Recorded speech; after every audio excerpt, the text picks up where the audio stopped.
Martin, first and foremostly, can you tell us, it's been now 3 years since the uprising. What's the situation currently in Libya? Well, in the 3 years, the Libyans have defeated an authoritarian regime that ruled for over 40 years. They have established for themselves a democratic nation, and now the challenge they face is that of insecurity, which they must also overcome. For me, that's the third challenge for the Libyans. The situation now is going bad every day from where we stand. And this is because there are so many people with a lot of weapons in Libya. And these people, day by day, become rebels. They become militant. They become all sorts of armed groups that today pose a serious threat to the Libyan society. We've been seeing a lot of assassinations in recent days. We've also seen the attempted coup d'etat, which you've just mentioned. A couple of days ago, a high security officer was murdered. A TV station was attacked. So I think Libya today, the threat of insecurity or what is going on in Libya, the militancy, is taking an alarming dimension that I think it's way beyond the Libyan people. It will require help from outside. Now, it sounds like chaos in the country there, Martin, and the United Nations has expressed concern. Could it be that the Libyan people are now looking at it and saying that we made an error of judgment by calling for an end to the Gaddafi rule? Well, I don't think they will call it a mistake. They never thought the challenge would be this big. And I think that's the mistake they made.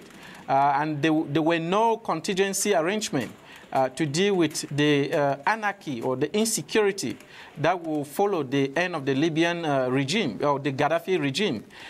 So they are caught from behind. They are caught by surprise that they are unable to deal with such a huge threat to the country. But they still have an opportunity to overcome it. If they can take away all the arms from those possessing arms in Libya, whom I would say almost 1 out of every 2 Libyans is in possession of a weapon. Mm-hmm. And if these weapons are still with the people, we can still expect insecurity for a very long time in Libya. Today, militancy, we have groups coming from all over, especially in the neighboring countries. We've seen Ansar al-Sharia, which is a Tunisian group, now well-stationed in Libya. We've seen Al-Qaeda, well-stationed in Libya. We've seen even Ansar Jerusalem, this Egyptian militant group, also having a foothold in Libya. So Libya is now providing a safe haven for a lot of these militant groups. And I think the only way to eliminate this, the government will really have to step up security. Neighboring countries will have to contribute to the process of eliminating militancy. The international community will have to play its own role in order to provide Libya the capacity to do so. Without that, I don't foresee any changes coming to Libya. Insecurity will continue to reign in on the Libyan people. Now, the North Atlantic Treaty Organization, NATO, they played a major role in bringing down the Gaddafi rule, so to speak, the 4-decade rule there. What are they doing on the ground, and what role are they playing to rebuild Libya? That's a good question. We've not really seen them stay in Libya after the fall of the Gaddafi regime. But of course, there are some NATO members that continue to play a role. France has been there supporting. We know the United States continues to support Libyan people in this process. But NATO itself, as an organization, we've not seen their strong involvement after the fall of the Gaddafi regime. And I don't think that they have a role to play in the post-conflict reconstruction of Libya. I think this should be left to the NATO members who are already there, but they must step up their effort. They must step up their contribution to the normalization or stabilization of the post-Gaddafi regime in Libya. There's also been reports that Libyan citizens are complaining that they haven't seen any improvements in their lives since the end of the Gaddafi rule. Why do you think that is? Most certainly, they're not going to see any improvement yet. The Gaddafi regime took 40 years or over 40 years to establish the kind of regime that it had. And for some of the people that benefited from the regime to benefit from it. For the post-Gaddafi regime, I'm sure it's going to take a long time also for the people of Libya to finally reap the fruit of their labor for, deposing an authoritarian regime.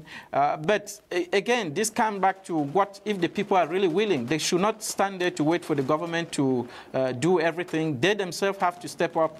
These militants are actually hiding within the Libyan people. So if the Libyan people decide today to eliminate the militancy, I think it will be a lot more easier to do so than the government standing in alone.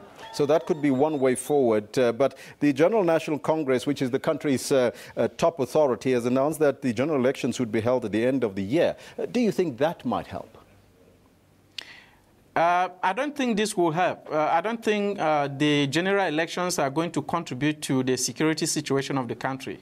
I think it will contribute to the democratic process. It will be a step forward in the democratic process of reconstructing or establishing Libya as a democratic country.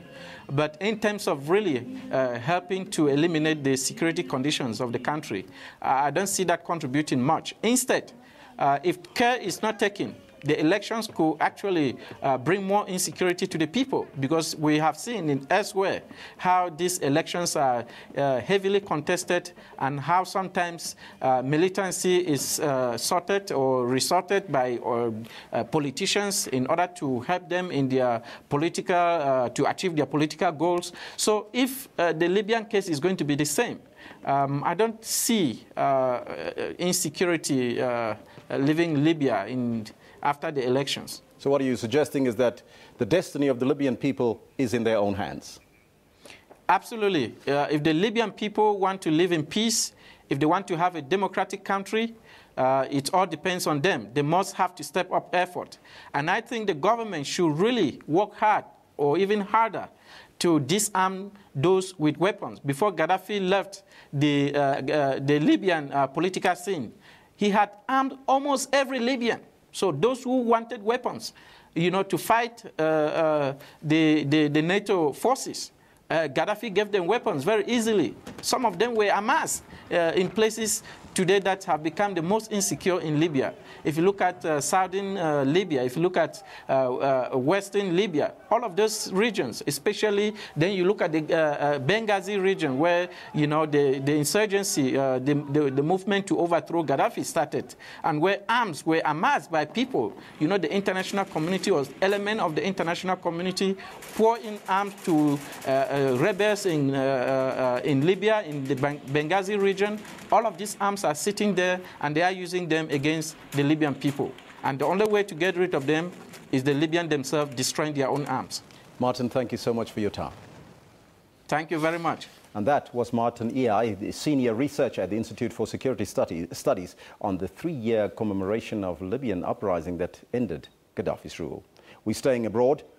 Italians are anxiously waiting for the president to officially announce the appointment of a new prime minister.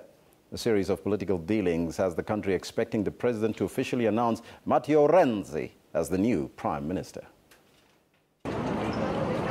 On the streets of Rome, Italians are waiting for their new government.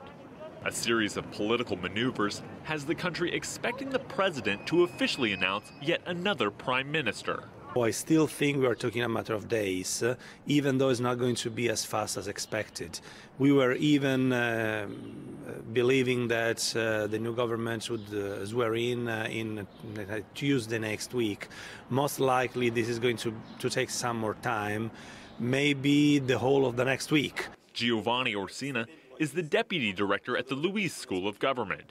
He believes that the president's expected choice, center-left leader Matteo Renzi, has a lot of work cut out for him.